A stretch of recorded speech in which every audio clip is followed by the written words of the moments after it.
Good morning, all you groovy guys and groovy gals. It's Robert Phoenix, your Astro Weatherman, giving you the updates on the atmospheric conditions of your inner sky. Welcome to the show. What's happening? It's Thursday. Thursday. Do we have a Thor sighting yet? We can't start the show until there's a Thor sighting.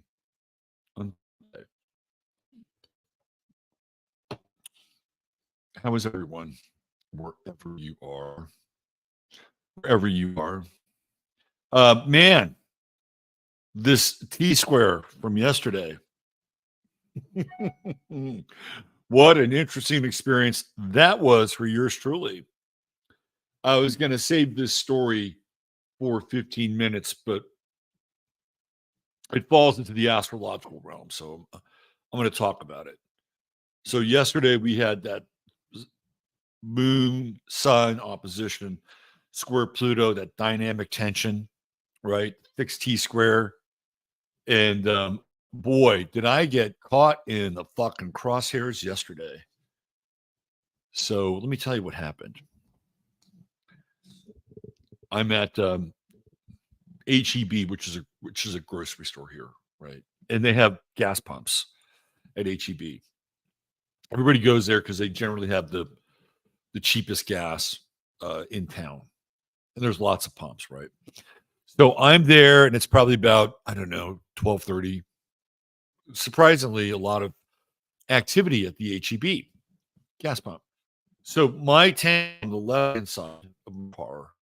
And, you kind of cruise around, you sort of lining things up, like, oh, here's a pump. It's open and I can move right in. Well, on the other side, coming towards me, is like a big fucking SUV, right? A woman's driving it. And I could have nosed my way in there very quickly, right? But there are two reasons why I didn't do that. Number one is that I didn't know she would do the same thing. And I didn't want to hit her. That's number one. And number two, I was kind of being cool about the whole thing. Like, let's see how this plays out. So she decides she's going to move in. And I look and like, her tank is on the wrong side. And normally you can kind of get away with it, but not with a vehicle like this. The pump is it's not going to reach. You got to go way over, right? Not going to reach. So I said, and she knew it too, right? She knew it. And she looked at me. I said, yeah, I think your pump's on the other side. Your tank's on the other side. You should go around to that pump over there. So she wanted to pull forward. That wouldn't have helped her, right? Like pulling forward would not have helped her because then she would have gone around and she still would not have had the pump on the correct side. I'm like, just pull back and then move in. That's all you have to do. Right. So I'm just waiting for her to do that. Meanwhile, Miss Charming in the pump lane next to me is honking her horn, telling me to move. And I look at her and she flips me off. And I'm like, what? What are you doing? And then so she decides she's going to pull in front of me, right, at the pump and then go around me from the inside. And she didn't really have to do that. Like I'm trying to navigate this whole thing with this woman who made a fucking mistake. And I was actually trying to be one, helpful, and number two, not be a dick by just going in and grabbing the pump, right? This is what I'm doing. And all of a sudden I'm greeted with another middle finger and with fuck you, you entitled white male, or fuck you white man and your privilege. That was the quote. Fuck you, white man, and your privilege. And it was like, you got to be fucking kidding me. She happened to be white, by the way. And so I gave her the Brooklyn salute afterwards. But it was like, you got to be kidding me. It's like just so she didn't even know, right, that if I had really wanted to use my white privilege card, I just would have moved right into that pump and said F you to that woman who is trying to figure out what the fuck to do. And then I'm trying to help her, right? So is that the action of a privileged white male. Not only that, but what would have happened if I had not been white? What if I had been so-called black or so-called Mexican? Or what if I had been a woman of color, right? Would she have said the same thing?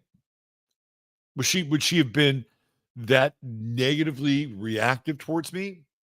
I don't think so. Right? It just points out the utter stupidity and hypocrisy of the world we're living in. And it was one of those fixed T square moments. I was like, how can you roll around with all that hate in your heart? Do you know what would happen if I did that to people? At some point, somebody would take offense to it, and we'd be at odds very quickly in a physical sense. And it was again, she's part of a protected class. So she knows that she can get away with that, right? She knows that she can just, well, one of these days they'll catch up to her. I probably just should have said, Jesus loves you and forgives you, which a lot of people here in Texas would do, by the way. But unfortunately, I was not born and raised here. So I had a very different kind of response. All right, let's get into the weather, shall we? Let's get into it. Yeah, that was no good deed goes unpunished.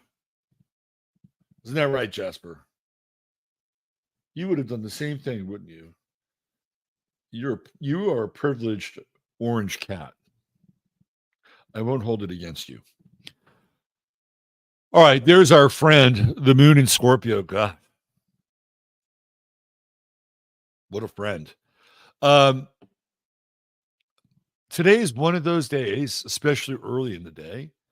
And for you people who are in another part of the realm and you're experiencing a different part of your day, it's kind of an insatiable appetite with that moon Jupiter opposition, right? There's this insatiable appetite. And the thing about this full moon has been all these protests have been going off during this full moon. And I'm going to talk more about that over on 15 minutes. And, they could easily like just move this into a lockdown situation if this continues to happen throughout the spring and summer. So anyway, I'll get into more of that, right? But the intense feeling, the intense fervor, and the intense control. I mean, that's the other thing. I live here in Texas, and Greg Abbott sent out the goon squad to the University of Texas in Austin. And again, it was, part of coming out of the T square with the moon, Pluto, and the sun. Right. So now the moon has kind of moved out of that T square, but it's in opposition with Jupiter. Of course, Jupiter is always about more, more, more, more, more, more, more, right? That's Jupiter's story. So there, and of course, the moon in Scorpio is all about more too in its own way. Like the moon in Scorpio, there can never be quite enough on some level. It's sort of insatiable. And there's this, whenever we get into Scorpio territory, we get into obsessiveness, right? There's an obsessive quality to the moon in Scorpio. Um, so there's this is not a good day for diets, even though I'm going to do my best I'm going to do my best to try to stay. No, that's not a very good statement. I will do my best to stay. No, I am going to look at me. I'm fighting this. I am going to honor my ketogenic paleo diet because I'm doing my best to lose weight. I need to lose weight again. And it's really more of a health issue than anything else. But this is one of those days where there's a lot of temptation in the air. And there's a lot of like filling the void, right? There's a lot of filling the void. So just pay attention to that, be on your toes. Now, the good news is that we talked about this yesterday is that the moon is coming in and trining the Saturn and Mars. So the situation on an emotional level, I think, tends to get a bit easier. Like we have a better handle on things than we did over the last 24 hours. God, yesterday was it was just a clusterfuck yesterday. I don't know if anybody else was normally, normally I'm around here and I don't deal with the outer world that much unless I go out and run errands and go to the gym and shit like that. And yesterday was one of those days. And I got to experience the joy of that T square. Um, so I think a better exercise around all this is, what do you want? Like, really, what do you want? What's really important to you at an emotional level? That's a big question. That is a big question. Now, when you get into the moon, right? So the full moon and the new moon are these activation points. And on the one hand, with the new moon, it's consistent with planting. And by the way, when we get into this new moon in Taurus, you should be planting. And I know for some of you guys, it might be a little late or whatever, but it's really a great time with that new moon in Taurus. Also, if you want to get a haircut, anything with anything related to beauty, aesthetics, trimming, et cetera, that new moon in Taurus, which is what was it 2 weeks away? That's where you want to do all those things. Cut your grass, trim, plant. It's a very, very good moon for that. But the new moon, the full moon is also very activating as well, right? Because theoretically you have the power of the moon at your side. So what's real, and again, with the moon in Scorpio and the moon representing like values, like your emotional values, what matters to you? And think about it really deeply, really, really deeply. What matters to you? It does financial independence matter to you? Does sovereignty matter to you? Does being debt free matter to you? Whatever that is, right? Now is one of those times where you can kind of lock it in place. It's like, lock this price in right now, and you'll be paying the same price for the next 2 years, right? Today's kind of one of those days, like, you're locking in place what your deepest desires are. And it's funny because desire has been branded as this, bad or evil thing, right?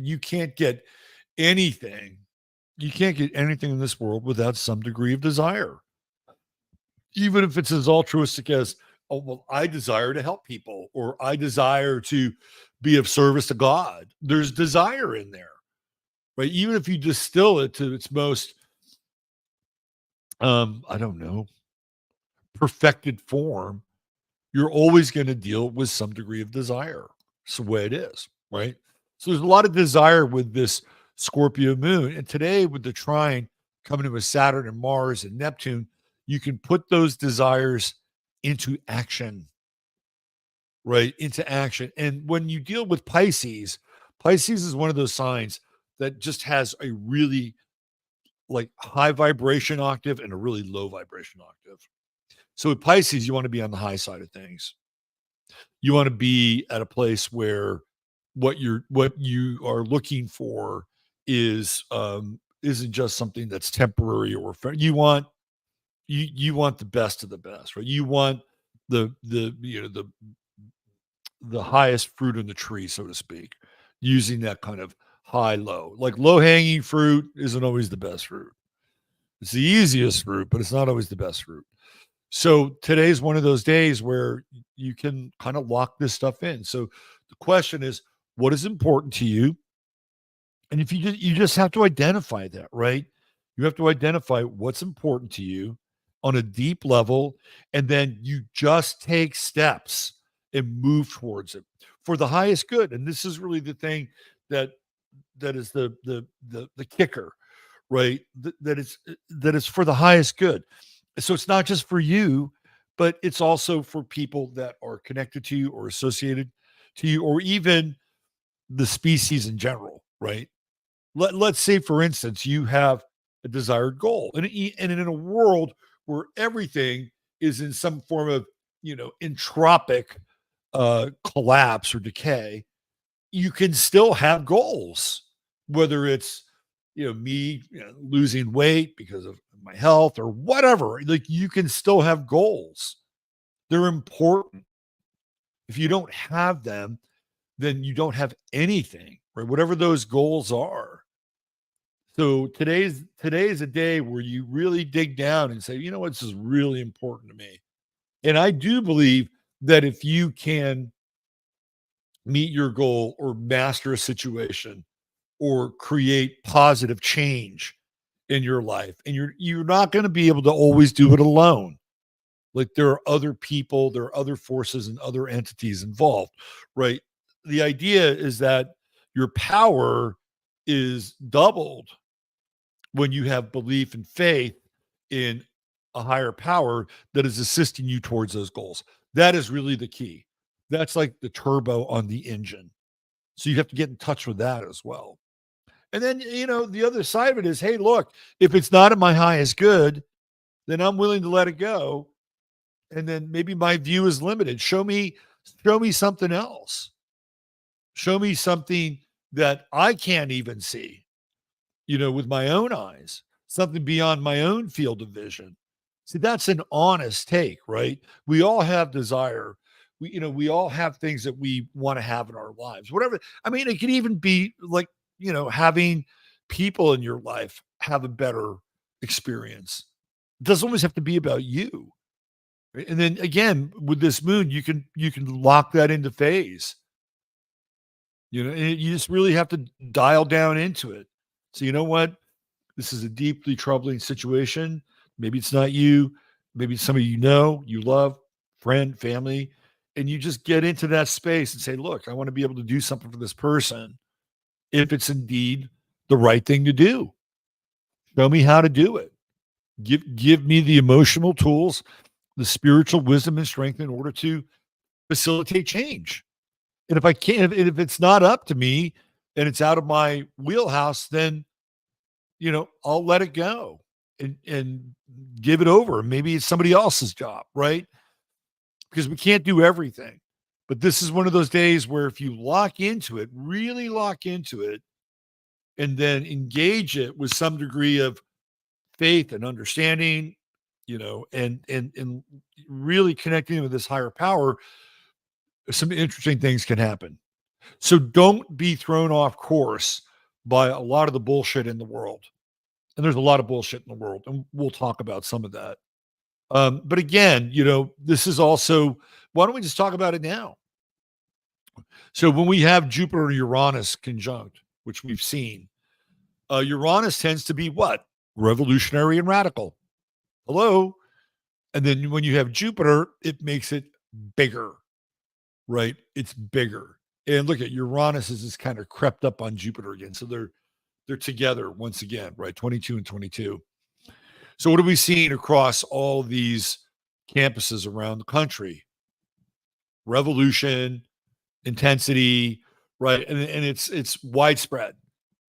Like they're having major protests at UT yesterday. Greg Abbott called in the Goon Squad. By the way, we're going to be talking about that over on 15 minutes. Link in the show notes.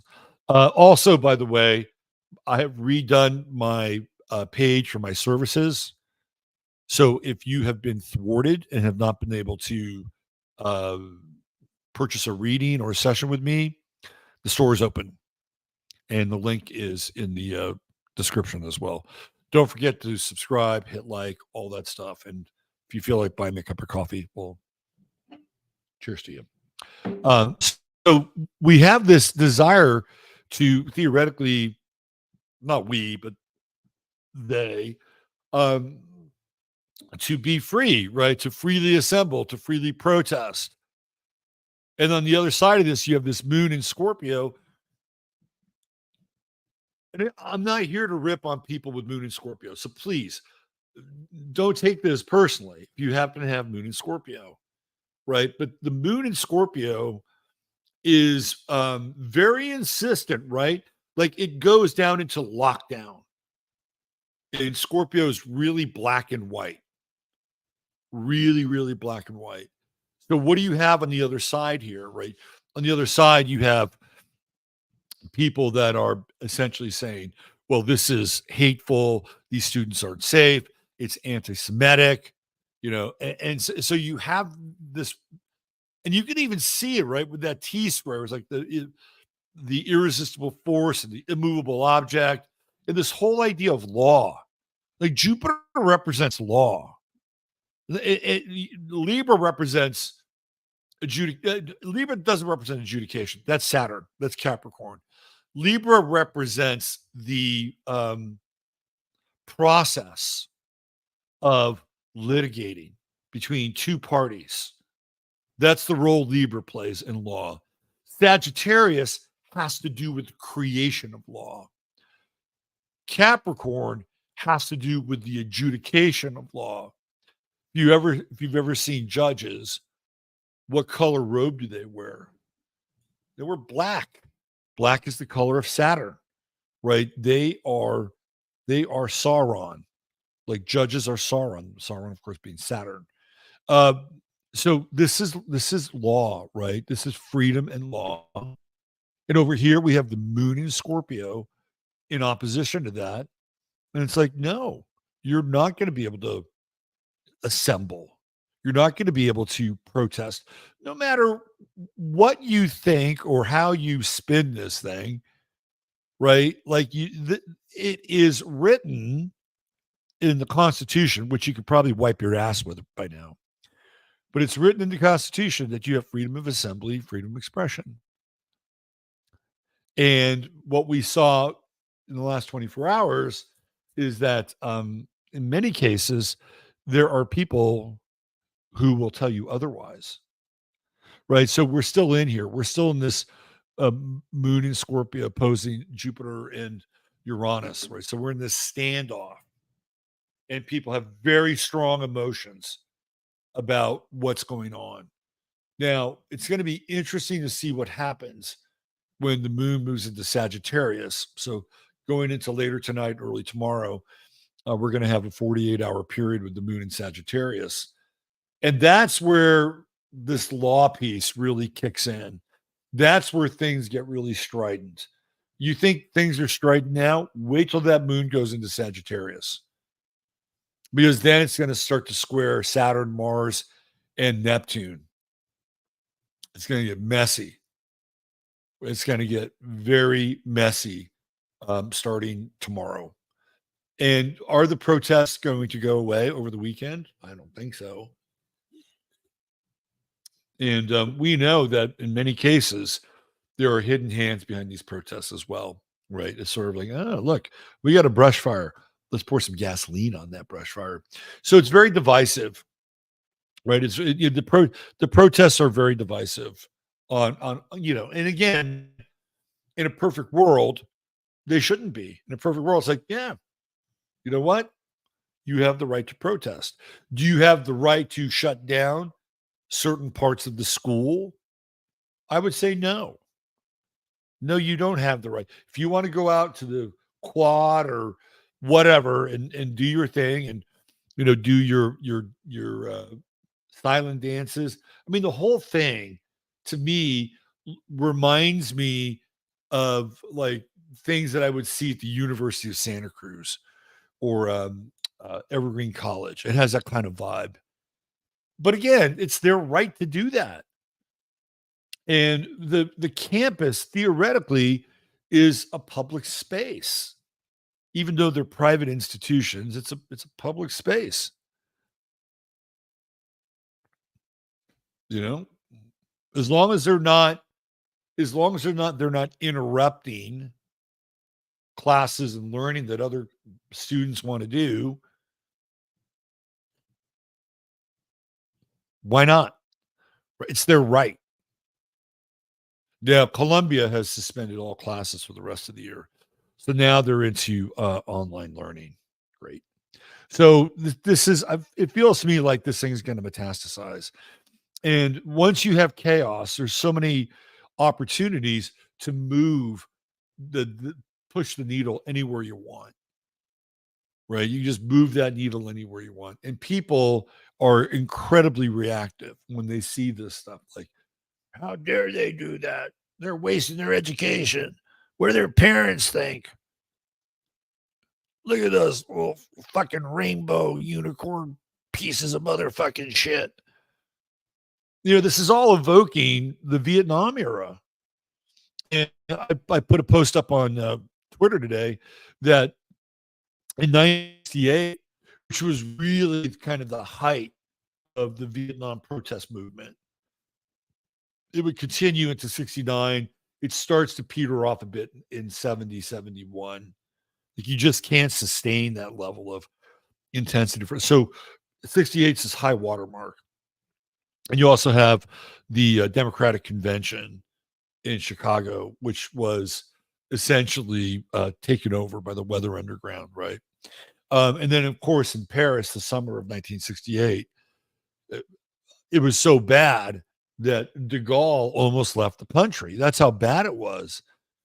And in 1968, the true node and Chiron were both in Aries. The only thing that's missing is Saturn. And Saturn was in Aries in 1968. And, we're not that far behind. But at the end of 1995, Saturn joins the party. So this is an echo of 1968. And I posted a picture on Twitter, Columbia University. And these students have created Liberated Zone number 5. So this is nothing new, right? We're in this cyclical relationship. And you can see it with Aries, right? With Aries. And then they were protesting the Vietnam War. Now they're protesting some other war that we're not even really involved with the exception of, they're not protesting Ukraine, which boggles my mind. But they are protesting the thing with Israel, which has been a flashpoint on campuses for years. Years. I remember there was this one woman I was dating in Berkeley, and she was a bit older than me. And this is a long time ago. This was probably, I think, around 1987, maybe 1987. And I remember going over to her house. And she was, this is a white woman. I remember going over to her house and her apartment, and she showed me these pictures of her, and she was like dressed in a hijab and everything, and she was protesting on the Berkeley campus, right? She was pro-Palestinian, and if you wound the clock back for her, that probably would have been somewhere in, I don't know, the early 80s, right? And it's like, really? You were that? Well, that's interesting. It's been going on for a long time. There's nothing new here. It's just, again, another iteration of this ongoing protest. So why are they protesting? Are they protesting because, they just like to protest and complain because they have nothing else better to do in their lives? Or are they protesting because maybe, just maybe, there is some mistreatment going on in a certain part of the world that they're not really good with, right? And this has always been a very partisan issue, super partisan issue. So this has been a left issue for a long time. The right won't touch it. Like the right is going to lean into, you know, our best friend in the Middle East always. And the left has always carved out this position of being pro-Palestinian. It's been this way for a long time. It's nothing new, right? So um it's the whole thing is fascinating to watch from an ideological and political perspective, but it's also very, very manipulative. It's extremely manipulative. And most people can't even begin to address the situation because it's so loaded and there are so many um, sort of tropes and narratives that just aren't true that are associated with what's going on. At the end of the day, do they have the right to protest and express themselves? I would say yes, 100%, even if you don't agree with it. Now, if they start to burn shit and tear things down, that's a whole other story. I'll get into that on 15 minutes. I don't want to make this into a 15 minutes episode. But we're going to see some of the blowback here once this moon goes into Sagittarius and starts squaring Saturn and Mars and Neptune uh, on Friday and over the weekend. And it's going to be very interesting. There's going to, so the moon in Scorpio is intense, right? It digs in. It's immutable. It's fixed. The moon in Sagittarius is inflammatory. It's mutable, right? That's the nature of Sagittarius, and it gets fired up and it gets passionate, especially about causes and especially about other countries. But again, this is not our war. 1968, it was about a war that we were in. This is not our war. Very different set of circumstances. On the personal side of things, we have the sun still in square with Pluto. So it's not in that T square, but it still is in square with Pluto and is going to be in square with Pluto until about 9-10 degrees, right? So in astrology, there's always an ongoing sort of debate about the length of an aspect. I usually defer to about 8 to 9 degrees, maybe 10 as an outlier. And that's what astro.com uses, by the way. So we're not going to really be out of this Pluto square, technically speaking, for another week when the sun moves into that 12th, 13th degree of Taurus. So and again, the whole idea is that as it moves away, the effects are lessened, right? And then eventually they dissipate. So we're still in it. And people are going to feel a certain way about things. Like yesterday at the pump. I just couldn't imagine doing that. And again, she was able to get away with it because, she's a woman. She's a woman. Sorry, she can get away with it.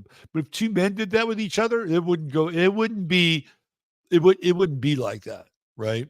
So you're just going to continue to see people really be intensely dug in today. And it was a challenge, man. It was really a challenge. I got to tell you. Yeah, it was like I played that Alec Baldwin video 2 days ago where he smacks the chick with the cell phone who was badgering him at the cafe, and I was flashing back on Alec Baldwin just for a minute, right? It was like, no, I do not want to channel my inner Alec Baldwin, not now. It could be problematic. Now the good news is, if you want to take it, energy is energy, right? That's the whole idea here. Energy is energy. So if you want to take that Sun Pluto square and use it to do something productive, now you're cooking with gas.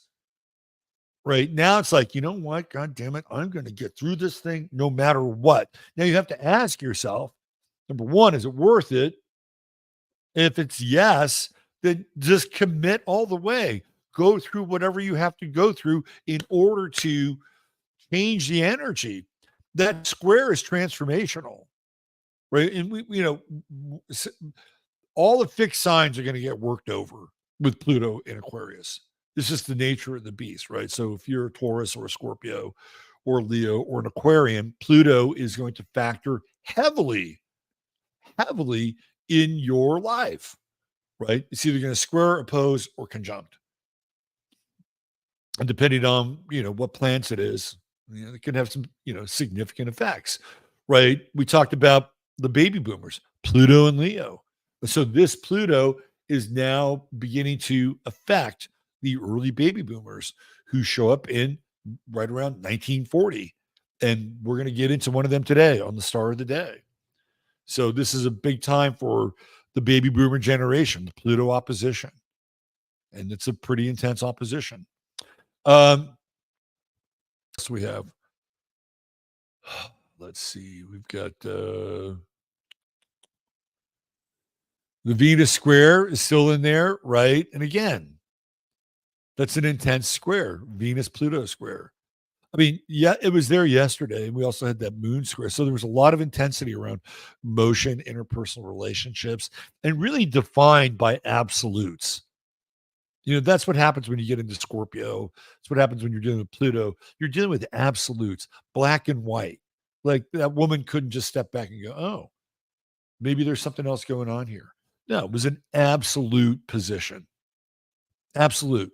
So we have a little bit less of it, but the Venus Pluto square is still in effect. And not only is it still in effect, it's going to get stronger.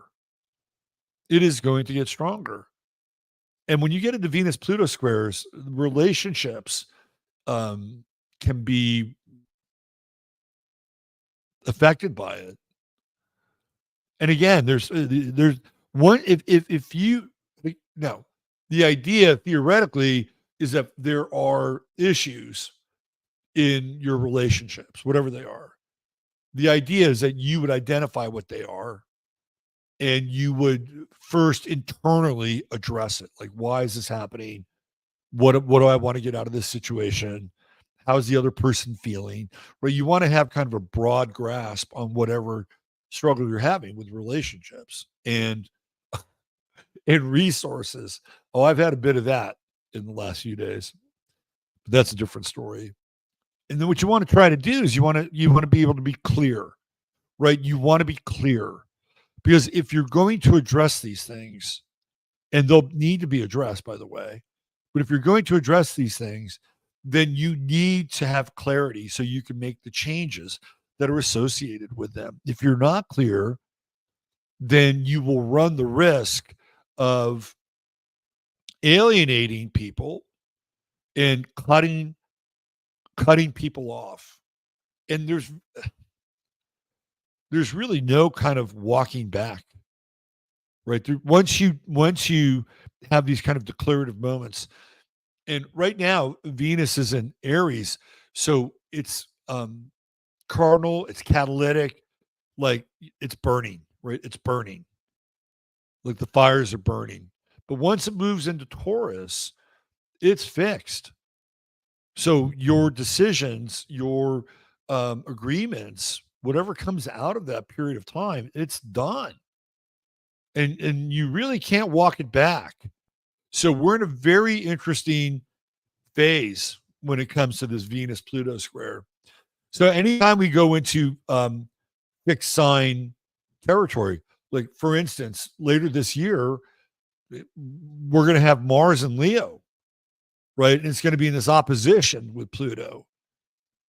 And that's in the run up to the election. And we'll get into more of that so anytime we get into fixed sign season, Pluto's going to be a player.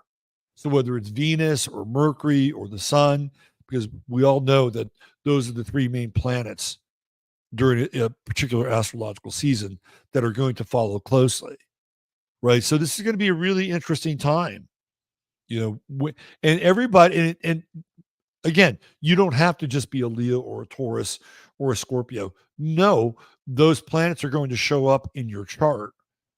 So you're going to have to deal with them regardless of whether or not you're a fixed sign, right? So Pluto, especially in these early degrees, is creating massive change. Massive change. When it was in Capricorn, which is cardinal, right?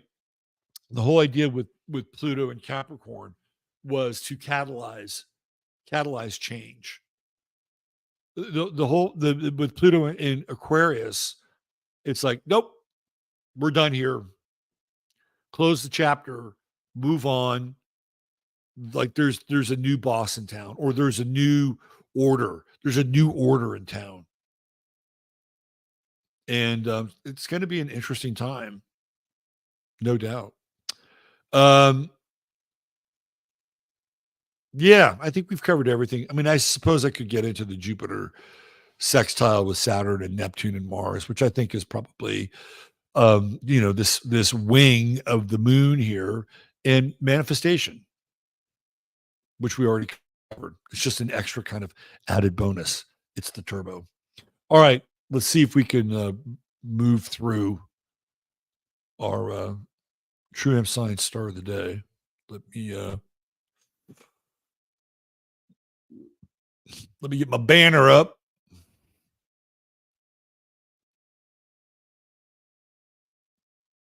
Okay. So your True Hemp Science star of the day is Before I tell you, though, let me just share with you what True Hemp Science does. True Hemp Science brings you some of the best CBD products on the internet. They're all organically sourced. They're all explicitly overseen by the guy that runs the company, right? This is not a company that just hires somebody and outsources the production. He is involved in the production process. That's how nuts and bolts we are here, right? This is how hands-on Chris is. So everything that shows up in his shop and online is really a byproduct of his own supervision and creation. You're not going to find a lot of CBD companies that have that kind of boots on the ground, granular relationship with their product. So if you go there and you order $100 worth of CBD, all you got to do is type in 15MINS, 15MINS, and you will get your free goodie bag of stuff you will like. $150 or more gets you free shipping, and there's always a 30-day money back guarantee. And guess what? You can go there and make an appointment to speak with Chris and find out what the best CBD source is for you or the best CBD product is for you. All right, here's your True Hemp Science star of the day. It is Al Pacino. Leo rising. Can you tell? I don't know if he's wearing a wig these days or not, but he's always had the big hair, right? He's always had the big hair. And he's an actor, which is great for Leo rising. Shout out to Axel, the history kid, by the way, who was great as Edmund in the Chronicles of Narnia.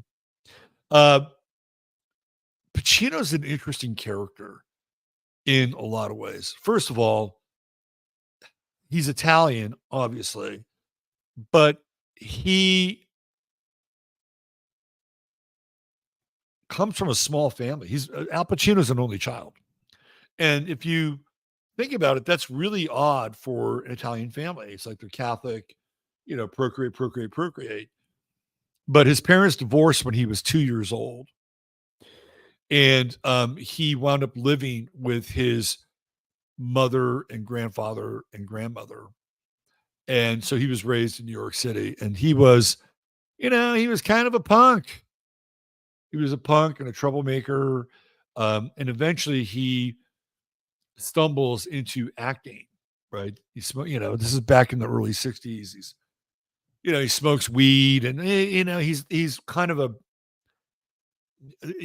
I would say he's like Al Pacino is probably more related to like the Beats and the Beatnik generation than say the Flower Children, right?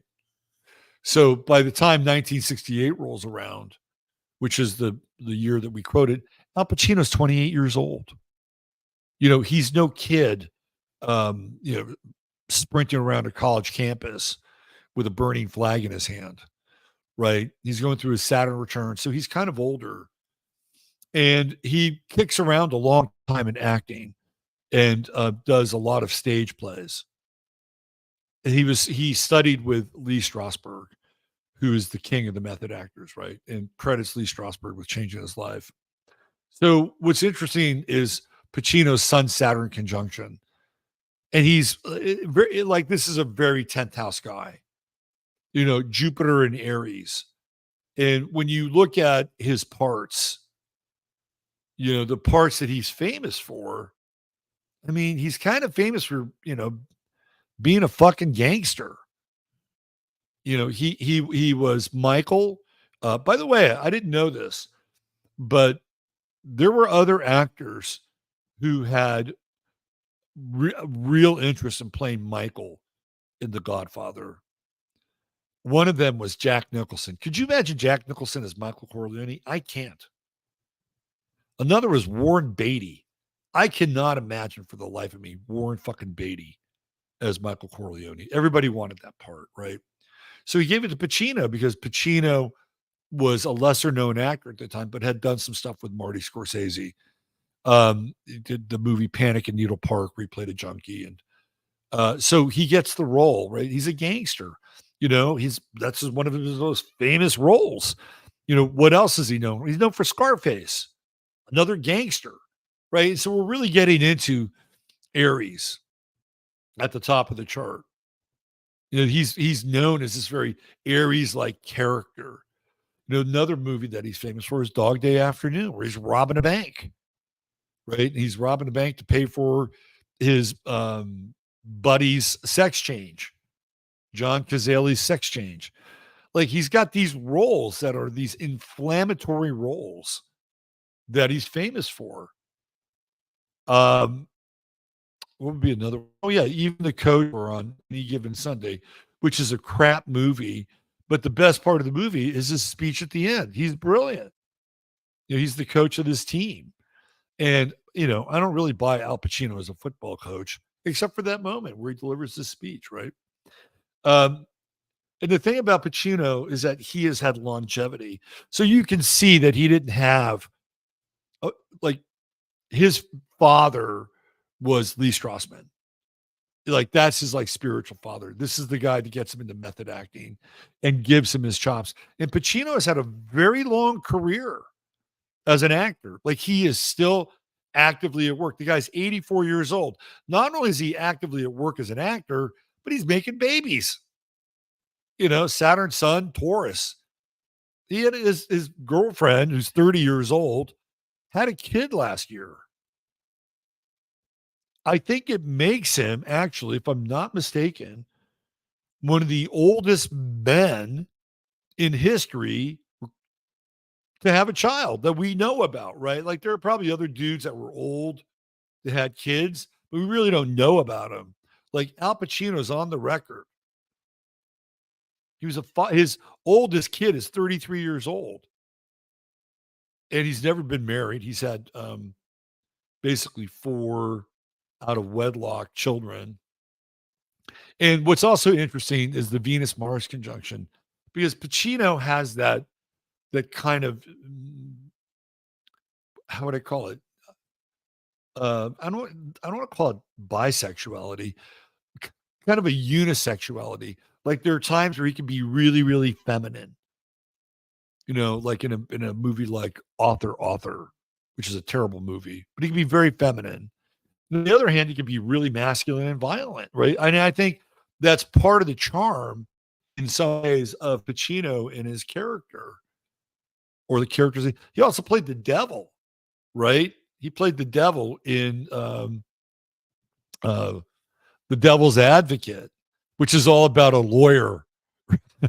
He's a lawyer. Hello, Jupiter. Remember we talked about Jupiter and making the laws? Anyway, what's interesting also about this Venus-Mars conjunction is that the last batch of kids he had was with Beverly D'Angelo, and they had twins. He had a twin boy and a twin girl. Hello, Venus and Mars, right? And I think Pacino has battled off and on with addiction in that Neptune square, right? He's battled with some addictions in his life. And we know that he has been a heavy user of cannabis and who knows what else. Pluto in the 12th house.